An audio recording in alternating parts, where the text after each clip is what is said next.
The night before my wedding, my mother transferred my late father's seaside apartment to her new husband. She said, "You are getting married anyway.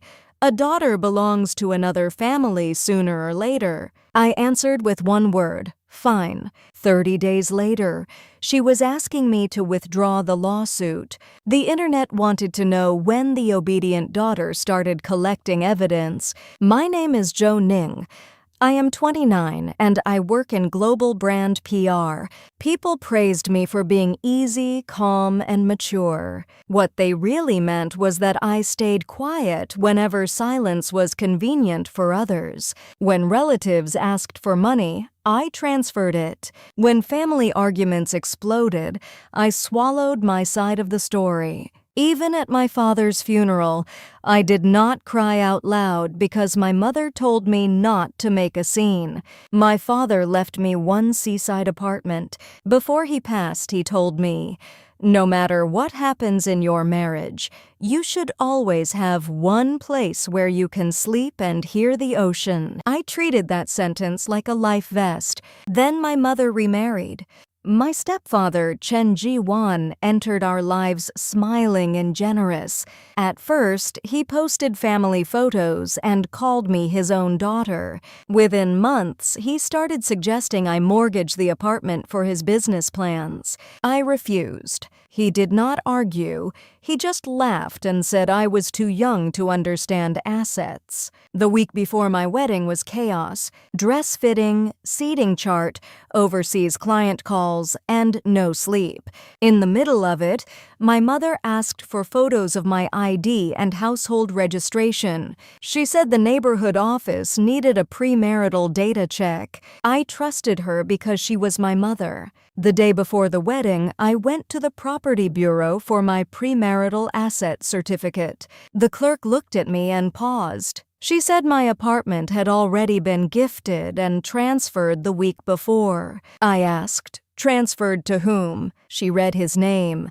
Chen Ji-wan. I did not feel rage first. I felt disbelief. I called my mother. She answered calmly and said, "I asked your Uncle Chen to hold it for now. We can discuss it after you have children." I said that apartment was Dad's last gift to me. She said, "Your father is gone. Stop living in the past." That night I sat alone on the back steps of my wedding hotel, holding the ownership change printout until the paper tore at the edges. My fiancé, Lu Chen, found me there. I expected him to tell me to keep peace. Instead, he asked one question: "Do you want the apartment back, or do you want the truth on record?" I said both. The wedding went ahead. I smiled through every toast until my face hurt. The next morning, I hired counsel and requested the complete transfer package, including signature footage. My mother sent 46 voice messages saying the same thing. "He did it for the family. You will inherit anyway.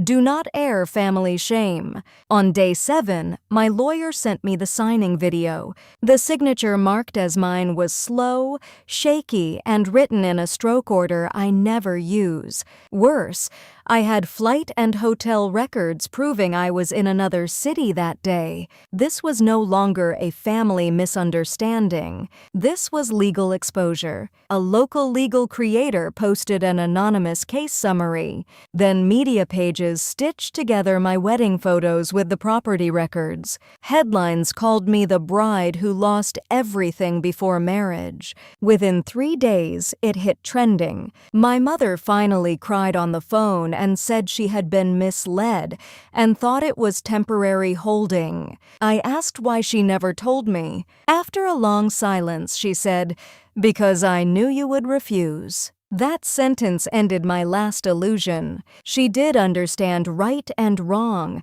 She just chose the option that cost her the least in that moment. And that option cost me the most.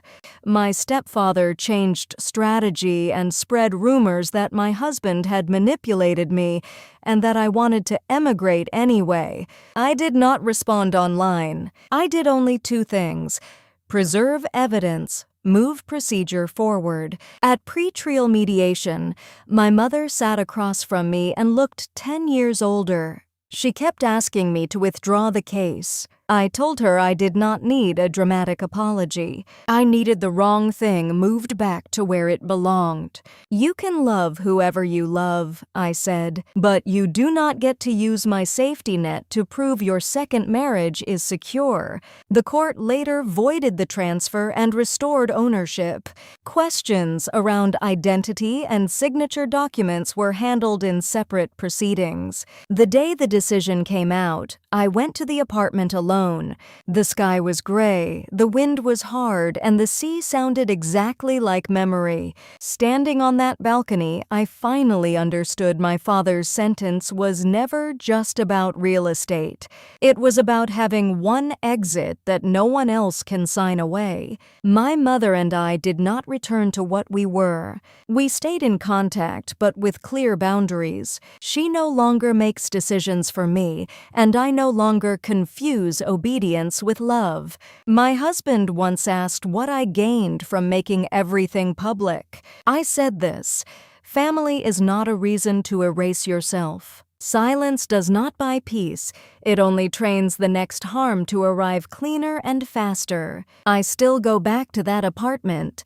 I brew tea, open the window, and listen to the waves hit the breakwater. Sometimes I think about that one word I gave my mother on the phone. Fine. It was never surrender. It was the first moment I replaced obedience with clarity.